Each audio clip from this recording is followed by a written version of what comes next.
This content is based solely on my experience and process on how to grow my client's account on Instagram. Just because something worked for them doesn't mean it will automatically work for you or for your client's account. I am not here to sound like those other creators who claim that their strategy is one size fits all solution, because let's be real, there's no such thing. Every account is different, and what matters most is finding what's worked for you. And here's my process in growing my client's account on Instagram.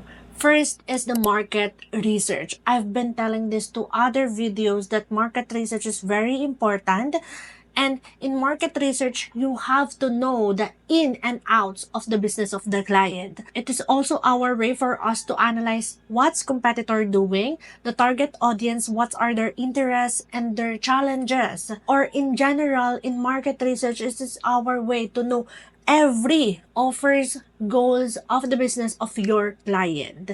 It's very important in market research that we know who's the target audience, who's the competitors, what are they doing, or how can we make our target audience be aware that our client business is existing. I also have the strategy guide here that includes market research. It tackles all questions that needs to be answered in the market research. This helps me to research easily so I can just answer those questions. I will link below so you can access them too. After the market research is create a strategy. So I have video here in YouTube that tackles every content strategy that I am doing for clients. Feel free to watch it. But of course, on this video, I will tell you how I build a content strategy for client. Building content strategy is not optional. It is a must to help you focus to achieve your client's social media goals. Because in content strategy, this is where we align those content ideas to achieve client's goal, because we always forget our social media goal in creating content ideas. We are only posting random contents. Like, let's say, I saw this in social media and I want to do the same thing for my client. I saw this to my competitors and I want to do the same thing for my client's account. No, you don't have to imitate every competitor's content if it is not a way to achieve the goal of your client. It's very important that you have that content strategy so you can focus what content ideas that you need to produce to achieve your client's social media goal. And it's very important to have your own content strategy for your client. In building content strategy, you need to have that content pillars, which I discussed on this video. Feel free to watch it. So you will learn different content strategies such as the content funnel and content pillars, and how you will do it to your social media client's account. After the strategy, of course, we need to have that content ideas. And content ideas, just like what I've said, it is not from our competitors. Yes, we can create content from our competitors, but not all the time. Create content ideas from the target audience of your client. Reason why you do the market research, for you to know the interests and the challenges of that target audience, so you can give solution to those challenges. So you can create content from those interests. You can also get the content ideas from the conversation that you do have or your clients have from their target audience to their comment section, competitors' comment section. You can create content ideas from everywhere. That's why you need to have that content ideas uniquely, not from the competitors. And don't worry, I also have YouTube video here where you can watch how I generate content ideas, where I get those content ideas for my clients. After generating content ideas, you have to plan those content ideas. And in content planning, you need to have the content calendar. So in content planning, it's very important that you need to map out those content ideas every week. So for example, you have created a content strategy already, meaning that you already have the content pillars. For example, you have the 3 content pillars, the lifestyle, storytelling, or behind the scene, let's say. So Monday, storytelling. Wednesday, behind the scene. Friday, lifestyle. You need to map out those content pillars every week, so you will know or monitor what content is working for you and what content is not. Every week, you need to categorize those content ideas in the content pillar. Your target audience interest is changing. That's why you need to produce content differently on each day. Because if I were you and I am the one who's watching the content and you are only producing content lifestyle, I will get bored. You don't have any content but lifestyle. Is there any content that you will produce except lifestyle? So you need to create content in more categorized way. That's why you need the content planning. And since we have the content calendar, I use Notion for monthly content calendar so I can plan everything and I can see all of those content ideas. And when planning, I always create content or edit content 2 weeks in advance so we can smoothly schedule it and make it approved by client. And being a social media manager, creating content in advance is very important because client is not always available to approve and check the content edited that you have created. And after that, of course, we need the content editing. In content editing, you need to make sure that all of the content that you have edited is based on the branding of the client and make sure it is very easy to read. Creating content, it does not have to be perfect. As long as it is easy to read and it is easy to understand, that's totally fine. And I would suggest that make sure when you are creating content, make sure that the audio that you will use gives impact to the message of the content.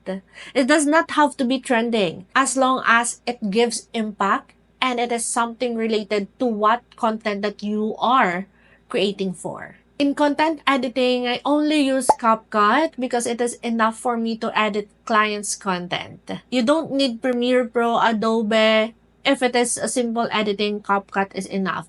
Most of the time, I also do editing on Instagram or TikTok editing feature because it's very easy for me to use the audio. Again, make sure in editing, it is very clear and the message is easy to understand. Another tip for you guys, short form content is recommended. Instagram algorithm is very different from other algorithm. As long as your content is being watched from start to finish, it will highly push to other people because watch hours is not important in Instagram. Yes, it is one of the metrics that we are looking for, but they prioritizing the watch percentage or how many people already watch your content from start to finish. Always remember that metrics. It's very important for us to follow those metrics because those metrics are the signs that your content will be pushed to other people. If those metrics are not met, meaning your content will not be pushed to a wider audience. After the editing and once all of the content are being approved, it is time for you to schedule. In scheduling, I use Metricool if your client have other platforms that needs to be reposted the content that you have edited. But if you are only focusing on Instagram, please use Instagram feature scheduling. You can sync and link those trending audio to your content. Instagram prioritizing original and authentic content. That's why make sure that you create content authentically and originally created by you related to your target audience. In scheduling content, it does not have to be manually. Walang pake sa Instagram kung manual man yan or scheduled man yan. Make sure in scheduling, you are scheduling content on the active times of your audience. And hindi porket na nakalagay sa insights is active times 9 p.m. is 9 p.m. ka na mag-schedule. Those active times is only based on your followers. What if your followers is not your target audience? That's why make sure that your active times is based on your target audience and not your followers. Let's say my target audience is small business owners. I am asking myself, what are the active times of those small business owners? Maybe morning 7 a.m. before they go to work. Maybe lunchtime 11 a.m. Or maybe after work during 6 p.m. to 7 p.m. or 10 p.m. to 11 p.m. when they go to bed. So those times are the active times, so I will schedule content based on those times and not based on my active times on Instagram Insights. Because there are instances that our followers is not our target audience. And that's important that you know the active times of your target audience, especially if you are location-based, because time zone on each country is very different. And after scheduling the content, don't forget to engage with them. So whenever someone commented to your post, to your content, make sure to reply right away so you can keep that conversation going. Instagram loves engagement. Instagram loves connection. That's why prosper that engagement, prosper that relationship, and engage with those people. Don't just post to ghost. Make sure to reply to them and engage with them as well so they can comment continuously to your other contents. Engagement is very important. And another thing that I use to grow my clients' content is the stories. I always create stories for my client. It is either personal, behind the scene. Don't create a story just to repost the content that you have posted. I really hate that. Make sure that you create a story from what not other people see on your feed, because a story is the best way to connect with people and to engage with them. Story is also a best way to increase your sales. Make sure to use that story to connect with people and build a relationship to your audience. Post a story about your to-do list. Post a story to what you're currently doing. That's why I also schedule stories for my client and plan it to my content calendar so they will know what photo or video that they can give me so I can post it to their stories. Don't forget those stickers and polls or question stickers. Make sure to have it to your story to make it more engaging. And since you have the content posted and scheduled already, of course, you need to monitor the analytics. Not all content that we have posted or is scheduled is going so well. Most of them will flop. That's why you need to monitor the analytics to see what content will work and what content's what's not gonna work to their client's account. That's why if you see that this content is not performing well, don't post it or stop posting that content idea or content pillar. Try to create and experiment another content pillar up until you see it is working or your audience wants to see it more. I love analyzing analytics, especially if I saw the content that I have created is going well, but if it is not, don't give up, continue experimenting. And if it is working well, continue posting it. So for example, if you have created content, a day in a life as a social media manager, and it goes so well, create another content, a day in a life as a social media manager, but in another content format.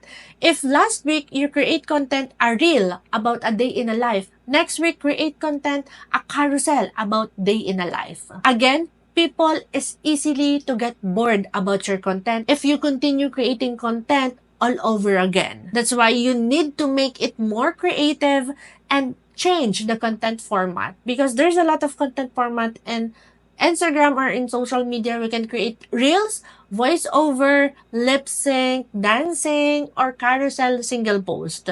Make sure that you try and experiment content formats and content ideas. And another thing that I do before creating content is making sure that the content that I am creating will answer this question. Will my audience stop the scroll when they see this content? Is this content shareable? Will they gain value to this content? Or will they comment? Will they share it to other people? Make sure in creating content, it will answer those questions, because those questions is very important based on the algorithm on which platform that you are posting. Each social media platform is different algorithm. That's why you have to base your content on the social media platform you are posting. And those are the things that I can share with you about how I grow my clients' account from this to this. And if you have any question about algorithm or social media, just let me know in the comment section. I also have playlists here that you can watch that will help your journey as a social media manager. And I will see you on my next video. Bye-bye.